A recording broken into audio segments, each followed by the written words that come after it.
Ron Michael വ്ളോഗ്സിൻ്റെ പുതിയൊരു വീഡിയോയിലേക്ക് എല്ലാ സുഹൃത്തുക്കൾക്കും സ്വാഗതം. ഇന്ന് നമ്മൾ ചെയ്യാൻ പോകുന്നത്, നമ്മൾ ഇതുപോലെയുള്ള സ്റ്റാൻഡുകൾ യൂറോപ്യൻ കൺട്രീസിലൊക്കെ ഒരുപാട് ആളുകൾ യൂസ് ചെയ്യുന്നത് കണ്ടിട്ടുണ്ടാവും. ഇത് വളരെ സിമ്പിളായിട്ടുള്ളൊരു മെത്തേഡാണ്, നമ്മളിവിടെ പരീക്ഷിച്ചതുമാണ്. നമ്മളിവിടെ ഈ ഒരു സ്റ്റാൻഡ് നമുക്ക് കിട്ടാനില്ല എന്നുള്ളതാണ് നമ്മുടെ ഏറ്റവും വലിയൊരു പ്രശ്നം. ഇത് ഓൺലൈനിലോ മറ്റുള്ള സ്ഥലങ്ങളിലോ ഒന്നും ഇത് അവൈലബിൾ അല്ല. അപ്പോൾ ഇത് നമ്മൾ സ്വന്തമായിട്ട് ഇവിടെ ഉണ്ടാക്കിയെടുത്ത സ്റ്റാൻഡാണ്. അപ്പോൾ ഈ സ്റ്റാൻഡ് വെച്ചിട്ട് ഇപ്പോൾ ബേക്കർ റാഡ് മെത്തേഡിൽ ആളുകൾ വളരെ കൺഫ്യൂസ്ഡ് ആയിട്ടുള്ളൊരു മെത്തേഡാണ്. ആളുകൾക്കത് പലപ്പോഴും 2-3 പ്രാവശ്യം ചെയ്ത് കഴിഞ്ഞ് കഴിഞ്ഞാലും പലപ്പോഴും എന്നെ സംശയങ്ങൾ തീർക്കാൻ വേണ്ടിയിട്ട് വീണ്ടും വിളിക്കാറുണ്ട്. അത് ചെയ്തിട്ട് ക്ലിയർ ആവുന്നില്ല എന്നൊക്കെ പറയുന്ന ആളുകൾക്ക് വളരെ ബുദ്ധിമുട്ടായി ബേക്കർ റാഡ് മെത്തേഡ് വളരെ ബുദ്ധിമുട്ടായി തോന്നുന്ന ആളുകൾക്ക് വേണ്ടിയിട്ടുള്ള ഒരു പോസ്റ്റിംഗ് മെത്തേഡാണിത്. നല്ല എഫക്റ്റീവായിട്ടുള്ള മെത്തേഡാണ്, നല്ല റിസൾട്ടുള്ള മെത്തേഡാണ്. അപ്പോൾ ഇത് ഇന്ന് നമുക്ക് എങ്ങനെയാണ് ഈ ബേക്കർ റാഡ് മെത്തേഡല്ലാതെ ഈ സ്റ്റാൻഡ് വെച്ചിട്ട് നമുക്ക് എങ്ങനെയാണ് ഈ ഡോബർമാൻ്റെ ഇയർ പോസ്റ്റ് ചെയ്യുന്നത് എന്ന് നമുക്ക് ഇന്ന് നോക്കാം. ഈ സ്റ്റാൻഡ് വെച്ചിട്ട് നമുക്ക് ചെയ്യുമ്പോൾ ഇതിന് ആവശ്യം വരുന്ന മെറ്റീരിയൽസ് നമുക്ക് ആവശ്യം വരുന്നത്, ഒന്ന് സർജിക്കൽ സ്പിരിറ്റ്, കുറച്ച് കോട്ടൺ, അതുപോലെ നിയമോയിസിൻ്റെ പൗഡർ, പിന്നെ ഇതേപോലത്തെ ഒരു സ്റ്റാൻഡ്, പിന്നെ വരുന്നത് 20 സെൻറ്റിമീറ്ററിൻ്റെ 2 പീസുകൾ നമ്മുടെ അദേസീവ് ഇലാസ്റ്റിക് ബാൻഡേജാണ് വരുന്നത്. 20 സെൻറ്റിമീറ്ററിൻ്റെ 2 പീസ്, അതുപോലെ 13 സെൻറ്റിമീറ്ററിൻ്റെ 6 പീസുകളാണ് നമുക്ക് ആവശ്യം വരുന്നത്. 13 സെൻറ്റിമീറ്ററിൻ്റെ 6 പീസസും 20 സെൻറ്റിമീറ്ററിൻ്റെ 5 സെൻറ്റിമീറ്റർ വിടുത്ത് വരുന്ന 20 സെൻറ്റിമീറ്റർ ലെങ്ത്ത് വരുന്ന 2 പീസുകളുമാണ് നമുക്ക് ആവശ്യം വരുന്നത്. ഇത് വെച്ചിട്ട് നമുക്ക് എങ്ങനെയാണ് ഡോബർമാൻ പപ്പീസിൻ്റെ ഇയർ പോസ്റ്റ് ചെയ്യുന്നതെന്ന് നമുക്കൊന്ന് നോക്കാം. അപ്പോൾ മറക്കാതെ സബ്സ്ക്രൈബ് ചെയ്യാത്ത ആളുകൾ സബ്സ്ക്രൈബ് ചെയ്യുക. അതുപോലെ തന്നെ വീഡിയോ ഇഷ്ടപ്പെട്ടാൽ ലൈക്ക് ചെയ്യുക, ഷെയർ ചെയ്യുക. കമൻറ്റുകൾ, നിങ്ങളുടെ എന്തെങ്കിലും ഫാൾട്ടുകൾ ഉണ്ടെങ്കിലോ അല്ലെങ്കിൽ നിങ്ങളുടെ സംശയങ്ങൾ എന്തെങ്കിലും ഉണ്ടെങ്കിലോ നിങ്ങൾ കമൻറ്റിൽ നിങ്ങളത് ഉൾപ്പെടുത്തുക. ഞാൻ തീർച്ചയായിട്ടും കമൻറ്റുകൾക്കൊക്കെ റിപ്ലൈ തരുന്നതാണ്. എന്തെങ്കിലും ഡൗട്ടുകൾ ഉണ്ടെങ്കിൽ ചോദിക്കാൻ മടിക്കരുത്. അതുപോലെ തന്നെ നമ്മൾ ചെയ്യുന്ന ഈ ഒരു എന്തെങ്കിലും ഫാൾട്ടുകൾ ഉണ്ടെങ്കിലും നിങ്ങളത് ചൂണ്ടിക്കാണിക്കുക. നമുക്ക് ഈ പപ്പിയുടെ ഇയർ ഒന്ന് ക്ലീൻ ചെയ്തെടുക്കാം. അതിനാദ്യമായിട്ട് നമ്മൾ സർജിക്കൽ സ്പിരിറ്റ് ജസ്റ്റ് ഒന്ന് ഇതിൻ്റെ ഇയറിലും ജസ്റ്റ് ഒന്ന് സ്പ്രേ ചെയ്യുക. എന്നിട്ട് കോട്ടൺ എടുത്തിട്ട് നല്ല രീതിക്കകത്ത് ക്ലീൻ ചെയ്യുക.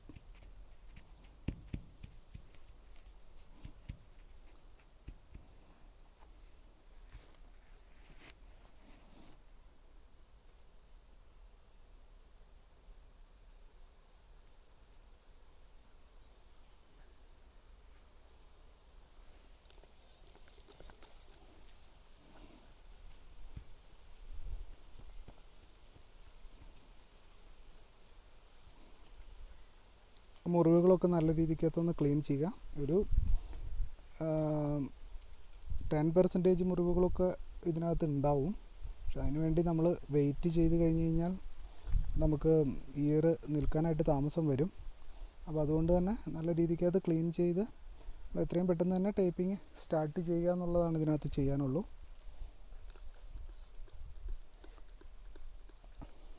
രണ്ടാമത്തെ ഇയറും നല്ല രീതിക്കകത്ത് സ്പിരിറ്റ് എടുത്ത് സ്പിരിറ്റിനകത്ത് ക്ലീൻ ചെയ്യുക. സർജിക്കൽ സ്പിരിറ്റാണ് നമ്മൾ യൂസ് ചെയ്യുന്നത്. രണ്ടാമത്തെ ഇയർ നല്ല രീതിക്കകത്ത് ക്ലീൻ ചെയ്യുക.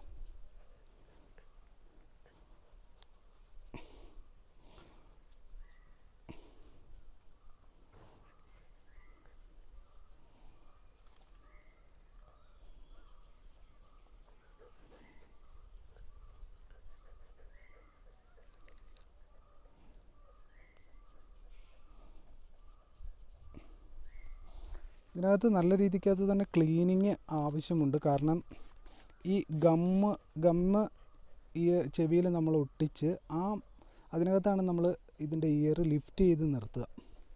അപ്പോൾ അതുകൊണ്ട് തന്നെ 2 സൈഡും നമ്മൾ നല്ല രീതിക്കകത്ത് തന്നെ ക്ലീൻ ചെയ്യുക. ഈ ഒരു മെത്തേഡിൽ നമുക്ക് ചെവിയുടെ ഇൻസൈഡിലാണ് നമ്മൾ ടേപ്പ് ഒട്ടിക്കുക. അപ്പോൾ അത് നല്ല രീതിക്ക് തൊട്ടാനായിട്ട് അവിടെ വേറെ മറ്റൊന്നുമില്ല എന്ന് ഓയിലി ആയിട്ടുള്ള സർഫേസോ ഒന്നുമില്ല എന്ന് ഉറപ്പ് വരുത്തി കഴിഞ്ഞിട്ട് മാത്രം ചെയ്യുക.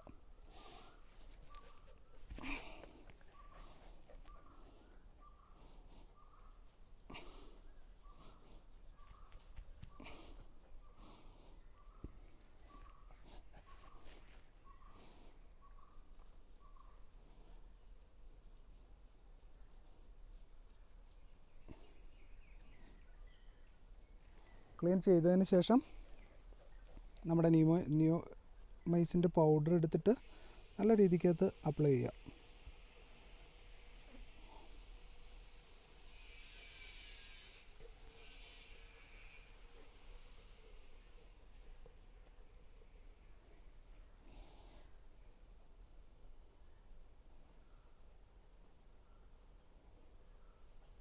ചെറിയ മുറിവുകൾ കാണുന്നിടത്തൊക്കെ പൗഡർ അപ്ലൈ ചെയ്യുക.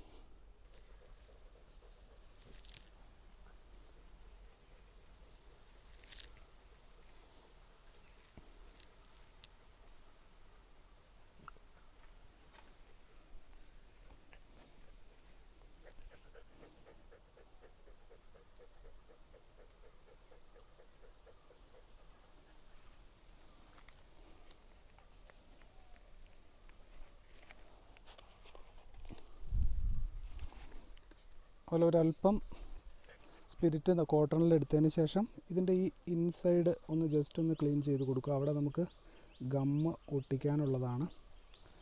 അതുകൊണ്ട് തന്നെ ഈ രണ്ട് സൈഡിലും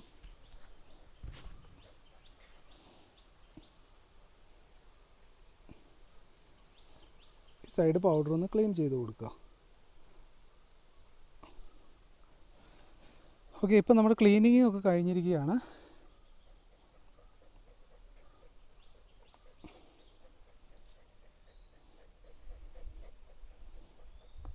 ഇനി നമുക്ക് നമ്മുടെ സ്റ്റാൻഡ് സെറ്റ് ചെയ്യാം. സ്റ്റാൻഡ് സെറ്റ് ചെയ്യാനായിട്ട് വളരെ സിമ്പിളായിട്ട് തന്നെ നമുക്ക് ഇത് സെറ്റ് ചെയ്യാൻ പറ്റും. ഈ ഒരു സ്റ്റൈലിലാണ് ഇത് ഉണ്ടാവുക. പപ്പി കംഫർട്ടാണ്, പപ്പിക്ക് വേറെ പ്രശ്നങ്ങളൊന്നുമില്ല. നമ്മുടെ 20 സെൻറ്റിമീറ്ററിൻ്റെ ടേപ്പ് എടുക്കുക. അഡ്ഹസീവ് ടേപ്പ് 20 സെൻറ്റിമീറ്ററിൻ്റെ ടേപ്പ് എടുത്തതിന് ശേഷം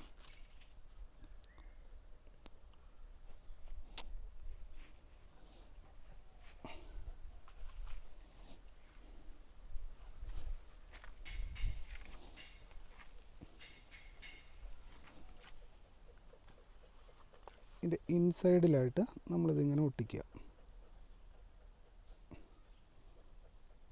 ഇൻസൈഡിലായിട്ട് നല്ല രീതിക്ക് അത് ഒട്ടിച്ചു കൊടുക്കുക. കൈകൊണ്ട് നന്നായിട്ട് പ്രസ് ചെയ്ത് ഒട്ടിക്കുക. അതിനുശേഷം ഇത് മുകളിലേക്ക് ഇങ്ങനെ ലിഫ്റ്റ് ചെയ്തതിന് ശേഷം മടക്കി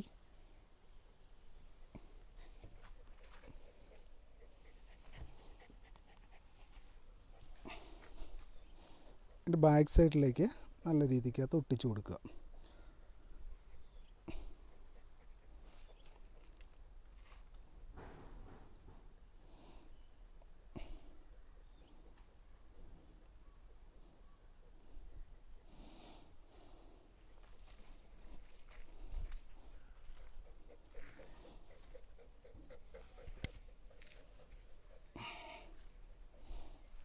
അതിനുശേഷം നമ്മുടെ 13 സെൻറ്റിമീറ്ററിൻ്റെ പീസ് നമ്മൾ ചെയ്ത് വെച്ചിരിക്കുന്ന 13 സെൻറ്റിമീറ്ററിൻ്റെ ടേപ്പ് എടുക്കുക. എടുത്തതിന് ശേഷം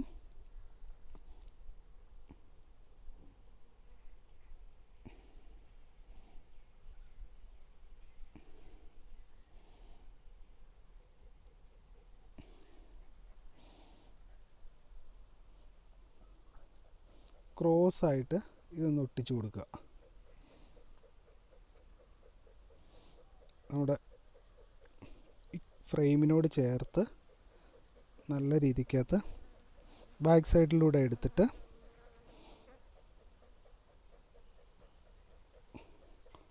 ഒന്ന് അപ്ലൈ ചെയ്ത് കൊടുക്കുക. ഓക്കെ, ഇപ്പോൾ അത് സേഫായി. ഇനി ഇതിൻ്റെ ടോപ്പിലും കൂടി ഈ 13 സെൻറ്റിമീറ്ററിൻ്റെ ചെറിയൊരു ഒരു പീസ് 13 സെൻറ്റിമീറ്ററിൻ്റെ ഒരു പീസാണ് വരുന്നത്. ഈ പീസും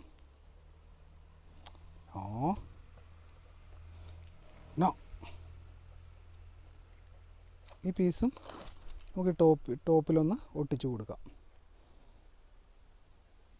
ബാക്ക് സൈഡിൽ നിന്ന് എടുത്തിട്ട് നല്ല രീതിക്കകത്ത് ഒട്ടിച്ചു കൊടുക്കുക. ഓക്കെ,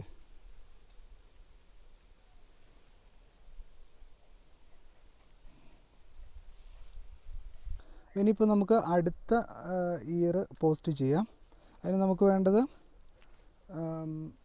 ജസ്റ്റ് എവിടെയെങ്കിലുമൊക്കെ പൗഡർ ഇടാനുണ്ടെങ്കിൽ കുറച്ചും കൂടി മാറിക്കിടത് കാണാൻ പറ്റുന്ന പൗഡർ ഇടാനുണ്ടെങ്കിൽ ജസ്റ്റ് ഒന്ന് പൗഡറൊക്കെ ഇടുക.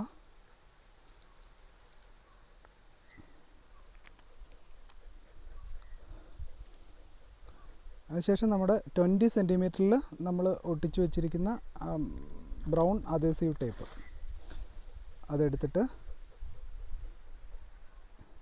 ചെവിയുടെ ഒരു ഹാഫിൽ നിന്ന് നമുക്ക് അത് സ്റ്റിക്ക് ചെയ്താൽ മതി. ഒരു ഹാഫ് പോർഷനിൽ നിന്ന് സ്റ്റിക്ക് ചെയ്ത് മേലേക്ക് എടുത്തിട്ട് നേരെ മുകളിലേക്ക് നല്ല രീതിക്കകത്ത് ടൈറ്റ് ചെയ്തതിന് ശേഷം ഓപ്പോസിറ്റ് സൈഡിലേക്ക് മാക്സിമം സ്ട്രെച്ച് ചെയ്ത് വലിച്ച് ഒട്ടിക്കുക.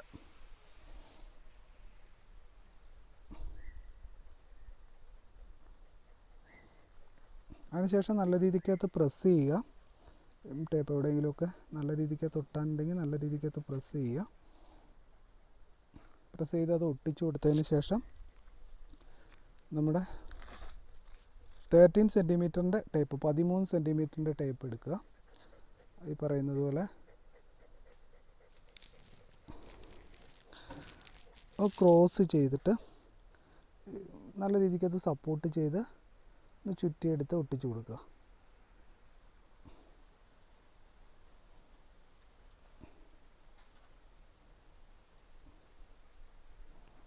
അത് നല്ല രീതിക്കകത്ത് പ്രസ് ചെയ്യുക. ഇനി അതിൻ്റെ ടോപ്പ് ലെവലിലും നമ്മൾ ഈ 13 സെൻറ്റിമീറ്ററിൻ്റെ 13 സെൻറ്റിമീറ്ററിൻ്റെ ടേപ്പ് തന്നെ ടോപ്പിലും നല്ല രീതിക്കകത്ത്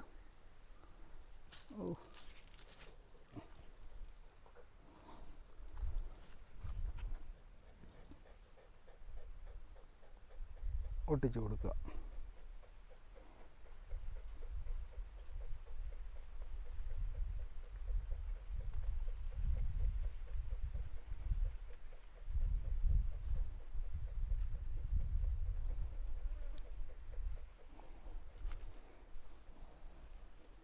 അപ്പോൾ ഇതാണ് നമ്മുടെ സ്റ്റാൻഡ് വെച്ചിട്ടുള്ള പോസ്റ്റിങ്ങിൻ്റെ മെത്തേഡ്. ഇത് വളരെ സിമ്പിളാണ്. മറ്റേ ബേക്കർ റാഡ് അങ്ങനെയുള്ള 2-3 ടൈപ്പ് ടേപ്സ് കാര്യങ്ങളൊന്നും വേണ്ട. നമുക്ക് സിമ്പിളായിട്ട് ഈ ഒരു സ്റ്റാൻഡ് ഉണ്ടെങ്കിൽ നമുക്ക് വളരെ സിമ്പിളായിട്ട് തന്നെ പപ്പീസിൻ്റെ ഇയർ പോസ്റ്റ് ചെയ്ത് നിർത്താൻ പറ്റും. അവർക്ക് കംഫർട്ടുമാണ്. കാരണം എന്താണെന്ന് വെച്ചാൽ ഇത് ഒരു കംഫർട്ടബിൾ അല്ല എങ്കിൽ അവർ ഉറപ്പായിട്ടും തലയിൽ പറയുന്നത് പോലെ കുടയാനോ ഇത് കുടഞ്ഞ് പുറത്ത് കളയാനോ ഒക്കെ ശ്രമിക്കും. പക്ഷേ ഇത് വളരെ കംഫർട്ടബിളായിട്ടുള്ള ഒരു സ്റ്റാൻഡാണ്. അപ്പോൾ ഈ ഒരു മെത്തേഡിൽ വളരെ സിമ്പിളായിട്ട് ഈസി ആയിട്ട് നമുക്ക് ചെയ്യാൻ പറ്റിയൊരു മെത്തേഡാണിത്. അപ്പോൾ ഈ സ്റ്റാൻഡ് നമുക്ക് അത്യാവശ്യക്കാരെങ്കിലും ഉണ്ടെങ്കിൽ നമ്മളുമായിട്ട് കോൺടാക്റ്റ് ചെയ്ത നമ്പർ താഴെ കൊടുക്കുന്നുണ്ട്. കോൺടാക്റ്റ് ചെയ്ത് കഴിഞ്ഞാൽ നമുക്ക് കൊറിയർ ചെയ്യാൻ പറ്റും. അപ്പോൾ ഒരുപാടൊന്നും ഉണ്ടാവില്ല.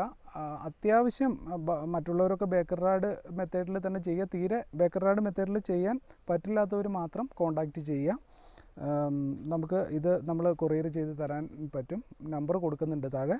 അപ്പോൾ അതിനകത്ത് ചെയ്യുക. അതുപോലെ തന്നെ വീഡിയോ ഇഷ്ടപ്പെട്ട് കഴിഞ്ഞാൽ ലൈക്ക് ചെയ്യുക, ഷെയർ ചെയ്യുക, അതുപോലെ തന്നെ സബ്സ്ക്രൈബ് ചെയ്യുക. നിങ്ങളുടെ അഭിപ്രായങ്ങൾ, നിർദ്ദേശങ്ങൾ എന്ത് തന്നെ ആയാലും അത് കമൻറ്റിൽ രേഖപ്പെടുത്തുക.